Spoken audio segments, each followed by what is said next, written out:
चाय बेचने वाला पूरा भारत बेच रहा है, इसी काम में हासिल उसे महारत बेच रहा है।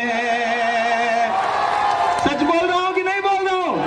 सच बोल रहा हूं कि नहीं बोल रहा हूं? गैस सिलेंडर की कीमत भी 1000 के पार, कहां सोया है चौकीदार, कहां सोया है चौकीदार।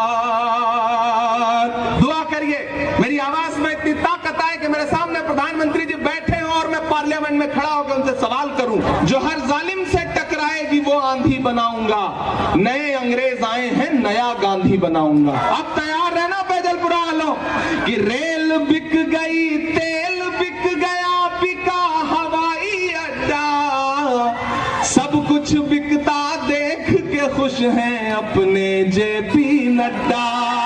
सरकार ये कह रही है कि हमने देश को अच्छे दिन दिए। ये कैसे अच्छे दिन है भाई?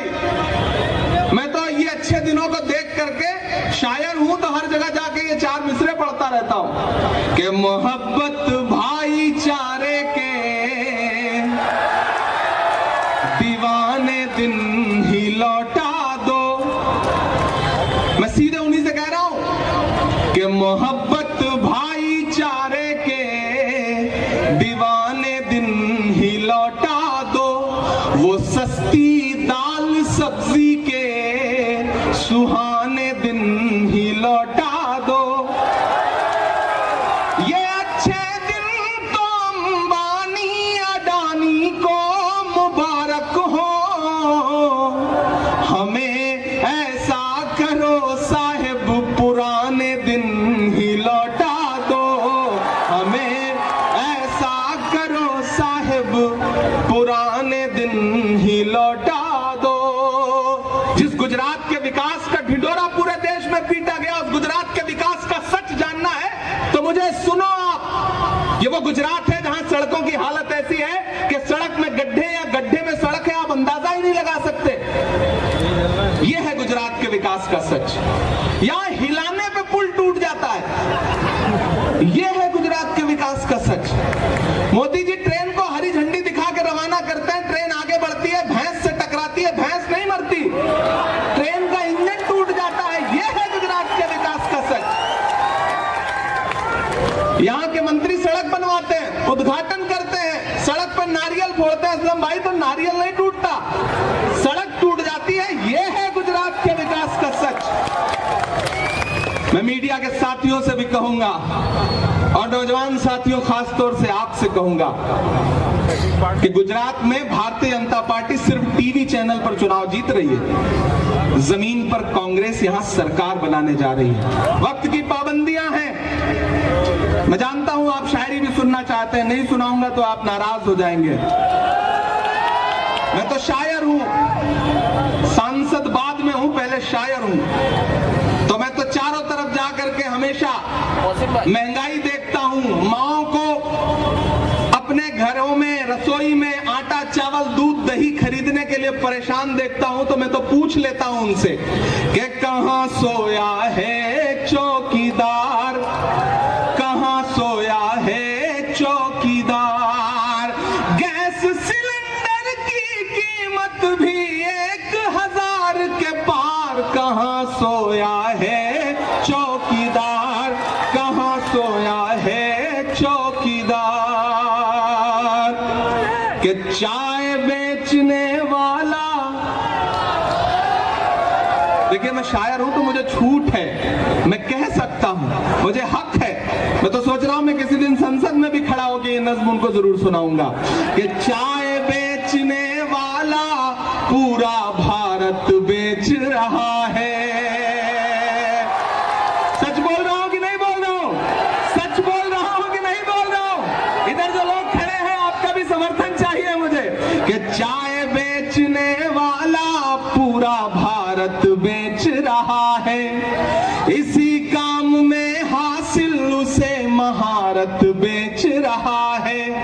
रेल बिक गई, तेल बिक गया, बिका हवाई अड्डा। अब तैयार रहना बैजलपुरा वालों कि रेल बिक गई, गई तेल, बिक गया बिका हवाई अड्डा, सब कुछ बिकता देख के खुश हैं अपने जेपी नड्डा। कि जनता महंगाई की मारी करती हाहाकार, कहां सोया है चौकीदार। इस मुल्क में दो ताकतें हैं।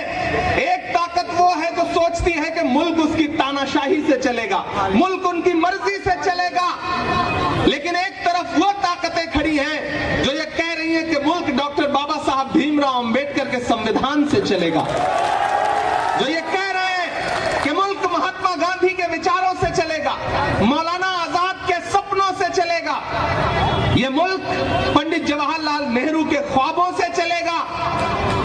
और उसी मिशन को लेकर के, उसी ताकत को लेकर के, नफरत के खात्मे के लिए एक शख्स है जो पिछले 83 दिन से हर रोज 25 किलोमीटर पैदल चल रहा है कन्याकुमारी से कश्मीर तक,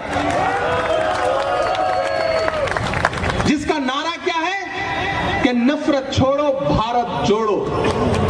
एक तरफ जब हुकूमतों में बैठे हुए लोग पूरे मुल्क में नफरत फैलाने में लगे हैं, ऐसे वक्त में एक अकेला नेता इस देश में जो सीना ठोक के कह रहा है कि मैं आरएसएस की नफरत की राजनीति के खिलाफ खड़ा हूं। मैं देख के आया हूं उस यात्रा को, मैं शामिल रहा हूं उस यात्रा में, मैं चलता रहा हूं उस यात्रा में, मैं गांधी के गुजरात में खड़ा हूं, इसलिए भी ये बात कह रहा हूं कि मुझसे मीडिया के साथी कहते हैं इमरान साहब आप इस यात्रा के बारे में क्या सोचते हैं, तब मैं कहता हूं कि अगर मैं महात्मा गांधी के दौर में पैदा हुआ होता तो अंग्रेजों के खिलाफ उनके साथ भी पैदल चल रहा होता, लेकिन मैं अगर इस दौर के गांधी के साथ पैदा हुआ हूं, राहुल गांधी के साथ पैदा हुआ हूं, तो मैं उनके साथ भी अपने पैर के छालों की परवाह किए बगैर चल रहा हूं। जो हर जालिम से टकराएगी वो आंधी बनाऊंगा, जो हर जालिम से टकराएगी वो आंधी बनाऊंगा, नए अंग्रेज आए हैं नया गांधी बनाऊंगा। नया गांधी, इस दौर का गांधी अपने पांव के छालों की परवाह किए बगैर 2000 किलोमीटर से ज्यादा चल चुका है, सिर्फ इसलिए कि मुल्क में भाईचारा आए, मोहब्बत आए, प्यार आए। मेरे भाई 5 दिसंबर को आपको ईवीएम की कतारों में खड़े होना है, पोलिंग बूथ पर जाना है, तो जब जाइए तो बुनियादी मुद्दों को याद करके जाइए। याद करिएगा, बटन दबाने से पहले ये याद रहे कि आपके इसी सूबे में 135 से ज्यादा लोगों ने अपनी जान इसलिए गंवा दी क्योंकि भ्रष्टाचार की वजह से एक ऐसा पुल जिसका रखरखाव किया जाना था वो पुल ढह गया और 135 लाशें बिछ गईं।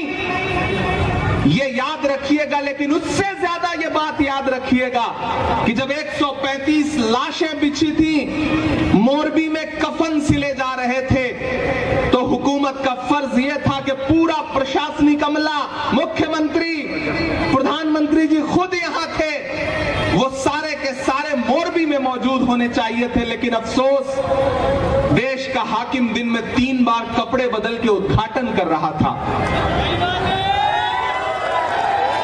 याद रखिएगा इस बात को, याद रखिएगा इस बात को। असलम साहब मुंबई से आए हैं, वो मंजर याद रखिएगा कि शाहरुख खान के बेटे आर्यन के पास से 5 ग्राम ड्रग्स की बरामदगी दिखा करके टीवी चैनलों पर सरकारी एजेंसियों ने जो तमाशा करवाया था उसे याद रखिएगा। लेकिन फिर यह भी याद रखिएगा कि इसी गुजरात के मुद्रा पोर्ट पर हजारों हजार करोड़ के ड्रग्स पकड़े गए और मीडिया में बात तक नहीं हुई।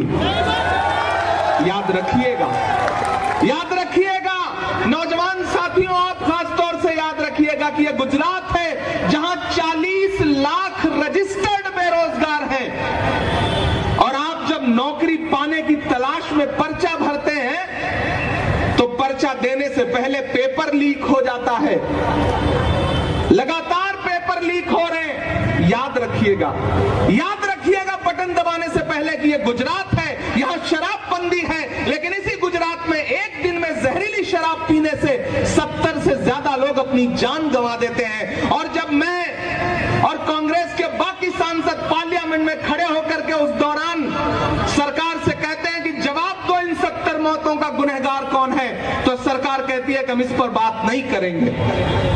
याद रखिएगा, जरूर याद रखिएगा, वो आपको भटकाने की कोशिश करेंगे। वो उनका एक मुख्यमंत्री आएगा, वो कहेगा कि राहुल गांधी की दाढ़ी तो सद्दाम हुसैन से मिलती है, वो आपको भटकाने की कोशिश करेगा।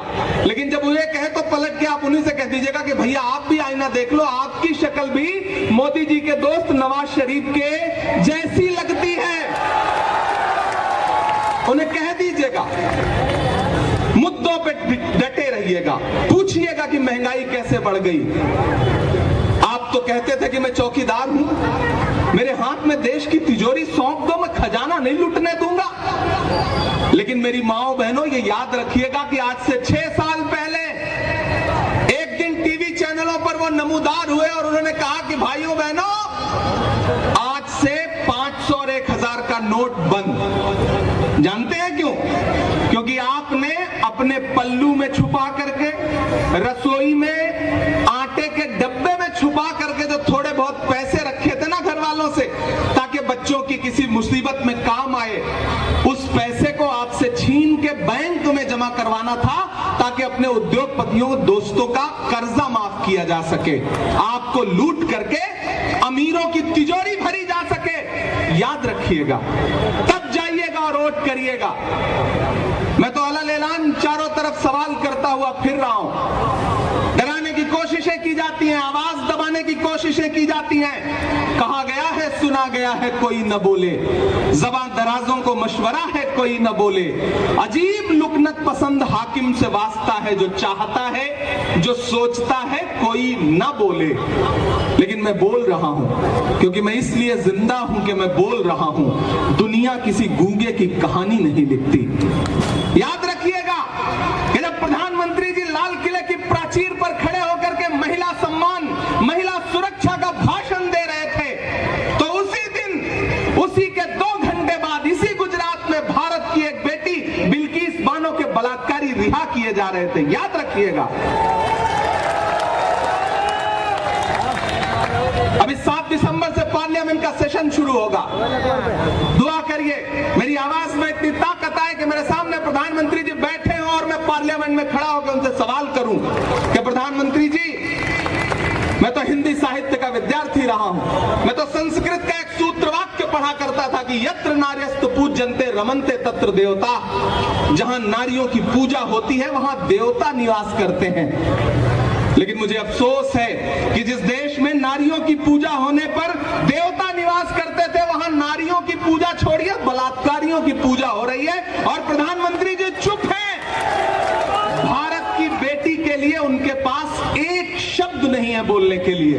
याद रखिएगा, मैं राजू भाई के लिए आपके पास दामन फैलाने के लिए इसलिए आया, बहुत थोड़ा सा मौका था। इससे पहले एक सभा में था, आदरणीय मल्लिकार्जुन खड़गे जी साहब थे बहरामपुरा में, वहां मौजूद था, वहां से किसी तरह भाग करके यहां पहुंचा, क्योंकि एक मुश्किल वक्त है।